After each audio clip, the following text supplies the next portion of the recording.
Hello everyone, it's Sheila back again. Welcome to my channel. I am onto the second sleeve on Dagry's cardigan, the Celtic cable jacket, the Celtic cable jacket. I finished the first sleeve. See there.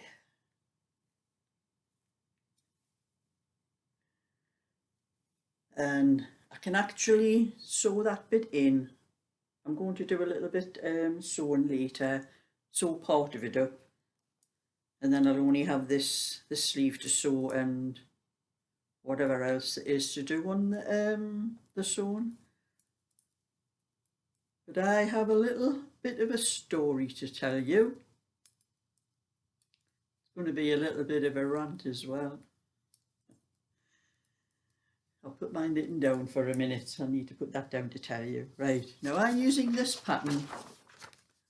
As you all know, this is the pattern I'm doing for Dagry's cardigan. Or jacket. It's a jacket really, not a cardigan. It doesn't have buttons on, and I think that's when you call it a jacket, when it's edge to edge. Anyway, this is all the instructions down here. This from there, down there, to down there, and down there. These are the 48 rows of the pattern, and for to keep me right, I use this ruler, and each row I'm doing, I put it underneath like that and go down to the next one. When I've done, there's 2 rows to it just tells you the one row, and you know that the second row is on the wrong side, is just all knit and purl stitches, and the other stitches are all the crossover cables and that, and so that's how I keep my place. The only problem with this pattern is it has all those instructions for the 48 rows of the pattern, but if I want to do anything to do with the shaping, that I have to keep turning. That side there has the instructions for the 48 rows, and then I have to turn over to do shaping. And on the sleeves is on the back, so I have to keep taking my ruler off the number, and I have a terrible head for numbers. I might have been on to number row 21 when I've turned it over to check the how to do the shaping and how many rows and stitches and all that. And then when I turn it back again to put this on, I can't remember what number I was on. That's how I've made as many mistakes. And I was getting really sick because when I was doing the sleeve, I come to do the shaping for round the armhole, and I had to go to the last page, so I had to do that again. And I could hell remember what numbers I was on to when I turned it back. I should have wrote it down, but I didn't. And then I had this great idea. I have printed the page off on my printer. The cable pattern, the 48 rows there, so I keep that down on one side. I have that one side of me on the settee, and I don't have to take the ruler off. I keep it on all the time. And then I've got the pattern here, and if I want to have a look what shaping, I just pick this up and I don't have to change anything on there. Why I didn't think of that in the first place, I don't know. But the little story I'm telling you was about me and numbers. Why I have had a terrible head for numbers. I have 2 telephones. I have a mobile phone and I have a house phone. I can remember my house phone numbers. It's the same number with the code, you know, at the start, 0191. It's got 11 numbers, but my mobile numbers I cannot remember to save my life. That's what I'm with numbers. Now, this is a little story you're probably going to like. I have a sister. I have 2 sisters actually. My oldest sister's Eleanor and my youngest sister's Linda, and I'm the middle one. And my younger sister, me and my younger sister Linda, we have been more or less friends, really good friends all our life. My older sister Eleanor, not so much.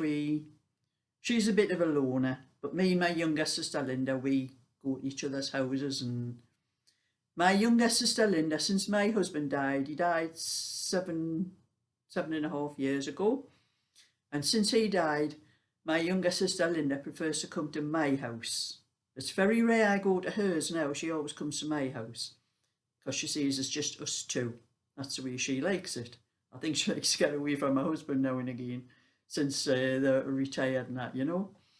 Well, we moved houses. The house I'm living in and the house she's living in now, we moved around about the same time, which is over 30 years ago.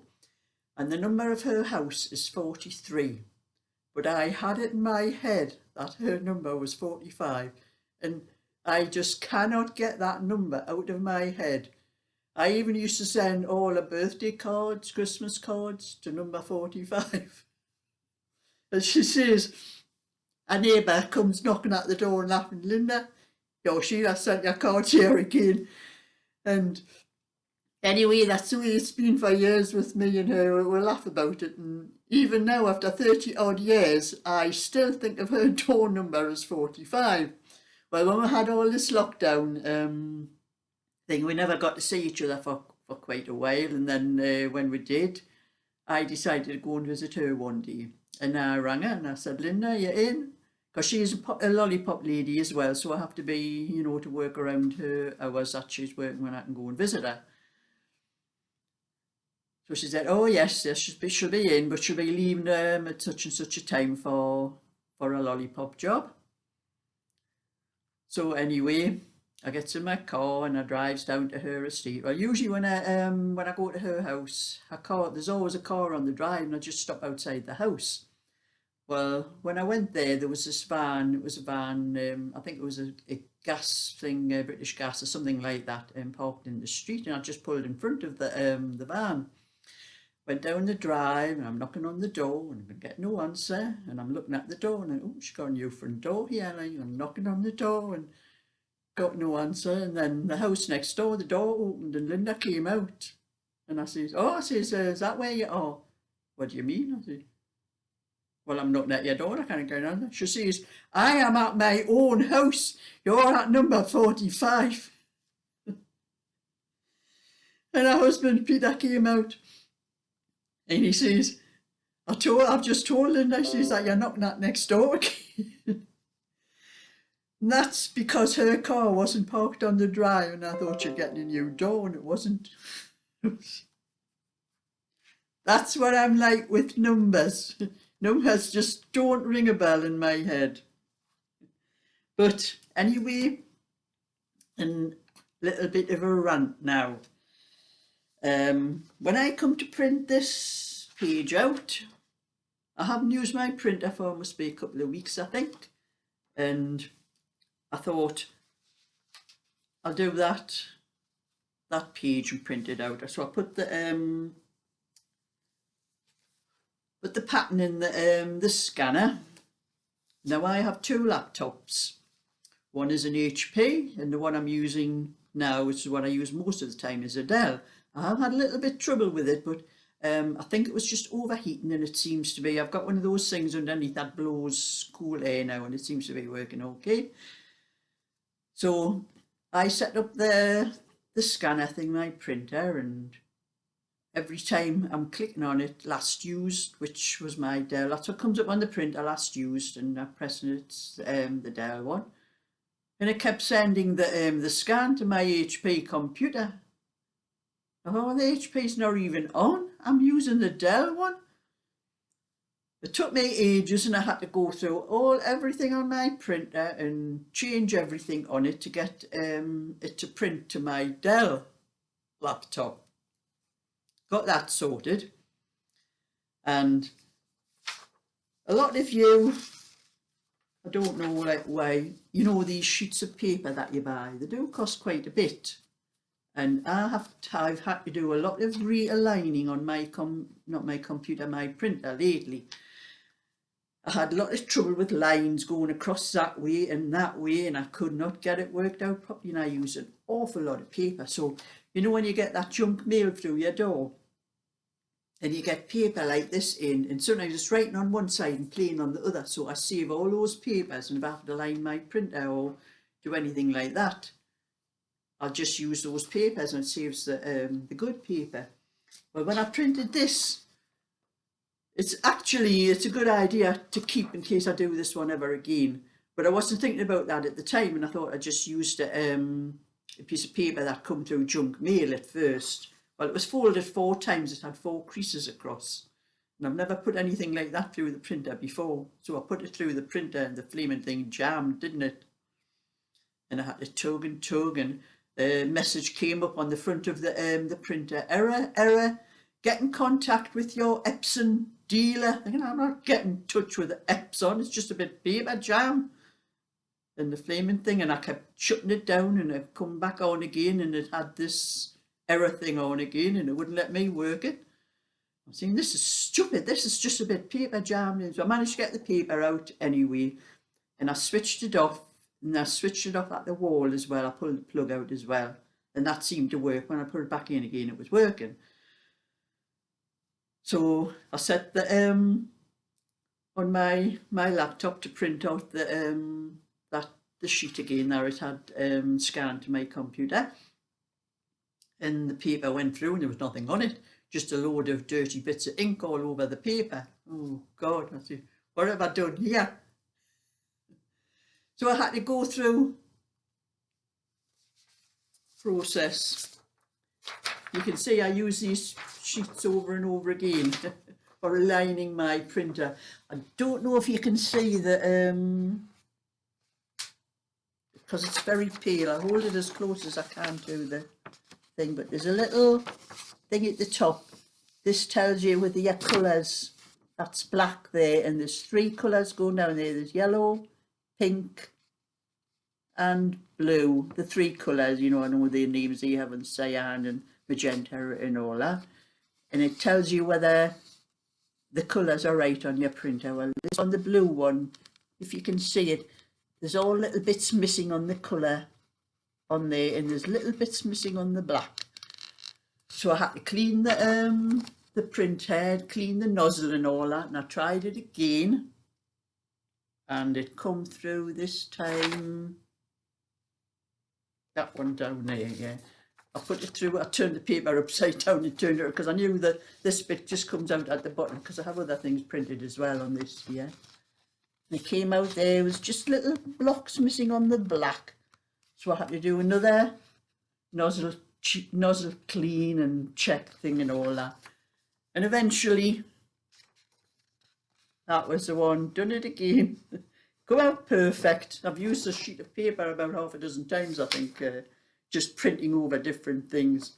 But I managed to get the everything working properly. So I printed out that. That was great. I got that one done. And then this is just a little bit. I thought I'll do this. This is going to be the poncho. Hold it as close as I can. That's the poncho that I'm going to do for Dagry. You can't see it on here, but there are lines going across, so my printer is still not perfect. The last time I used it, I did print a lot of patterns and they were perfect. So I don't know what's up with it. Just, it seems as though if I don't use it for a couple of weeks, when I come to use it, it's up the creek.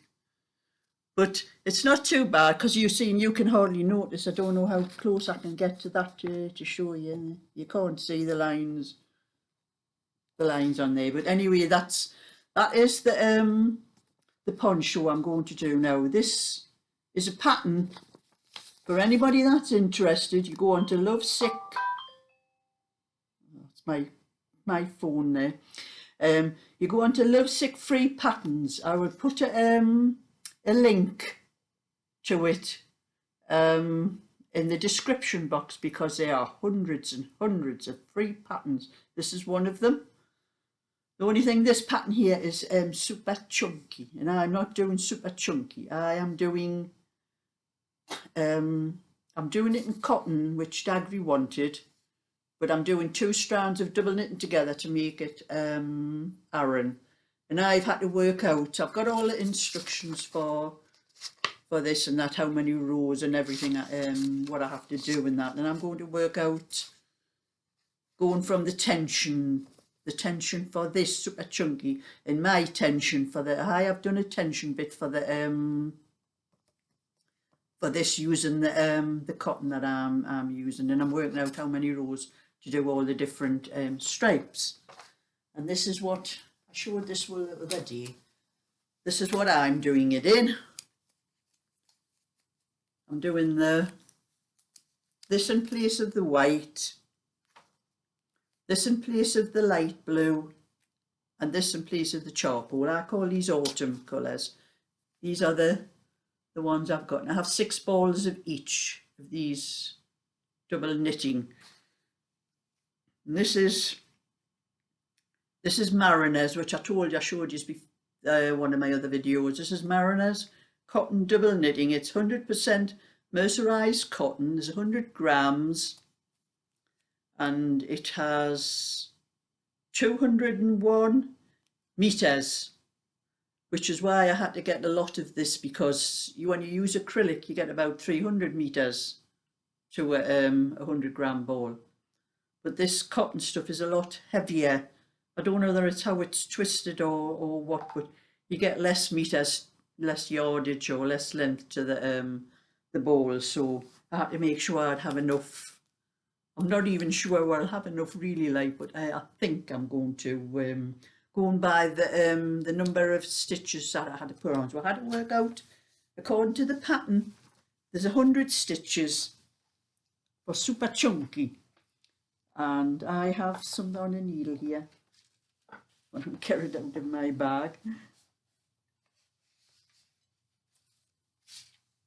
I'm not absolutely certain whether I'm going to be doing this on the needles, because these are, I've just done this just to test whether I could get the number of stitches, because I worked out that I need around about 190 stitches to do this in the equivalent to Aran, which is 2, you can see it's 2 strands of the double knitting.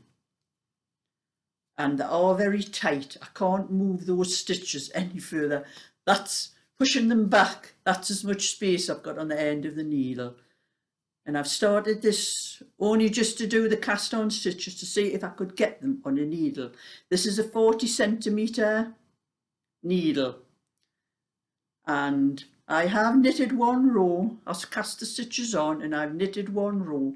And I managed to knit that row without much trouble. That's going to save me buying some of those little short needles that you get with the wire, which I do not like knitting with, little short needles, because you're knitting down like this, where when I knit,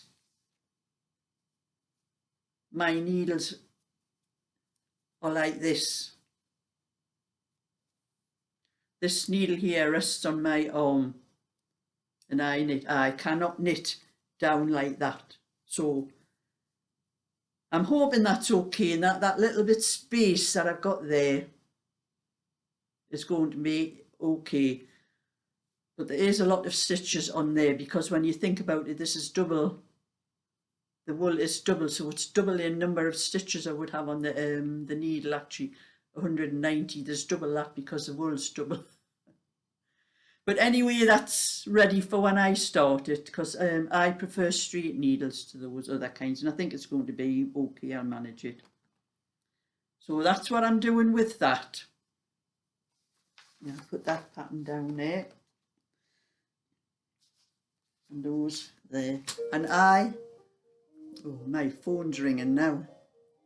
It can ring. It's probably just one of those, you know, those calls you get, that was at HMRC telling you rubbish, or one of those I'm just listening to the answer phone. I just let the answer phone take them up because they just rubbish. I don't know why. I have a house phone because I never use it. I use my mobile all the time. But anyway, I'm going down my granddaughter's this afternoon, and there's no way I can take Daggery's cardigan down and do anything on there. And I have also been doing some coasters I'm going to show with the cotton. I do one in the morning after I've had my breakfast and tidied up, they take me about 3/4 of an hour to make one of these. So I do one in the morning and then do my other, like, it's Daggery's cardigan I'm knitting at the moment. And then I usually do one before I go to bed. So I do 2 of these a day. So I've got a set of 4 here.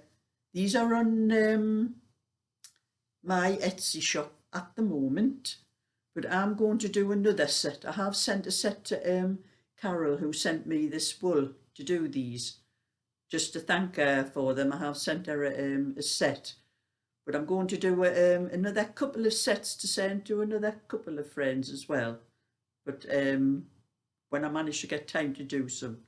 So I've done those 4 which are on my Etsy shop, which I can't give to anybody because they're there in case anybody wants to buy them off there. But I've also been doing a little bit practice as well with the different colours.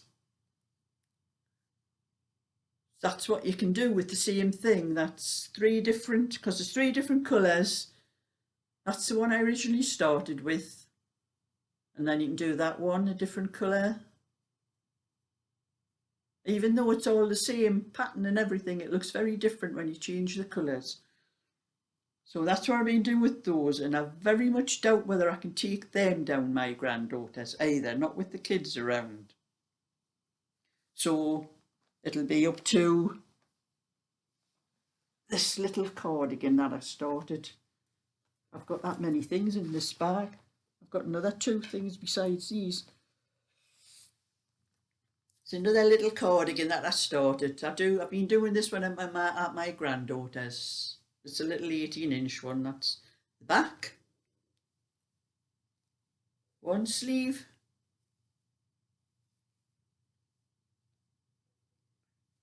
2 sleeves. And one of the fronts. And that was where I stopped on Sunday night before I had to start on my orders again. So that's how much I've got done of the second front. So I only have to finish that front, put the neck on and the bands on, and so I'll probably finish that front. I'll take that down my granddaughter's, and if the kids leave me in peace, I'll be able to do a little bit of that. But that's one thing that I'm busy doing. And there's another one I also started. Where's that one as well?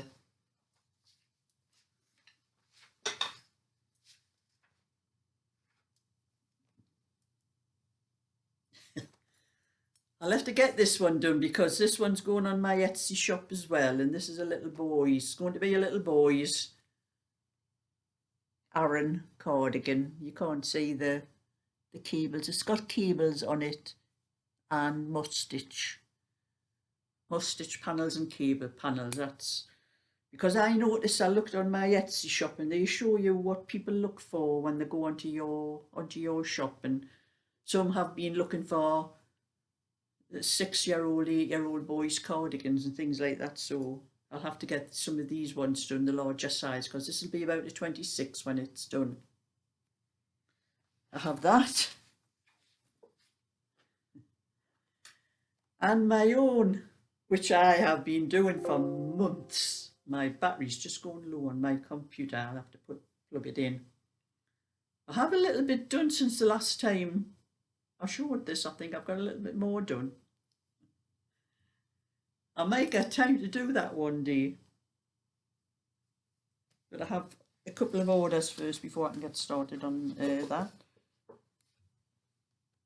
Because I do have Claudette's cardigan, and my friend Angela did ask me to do a cardigan with one of the colour wools that I showed her. I'll have to get in touch with her and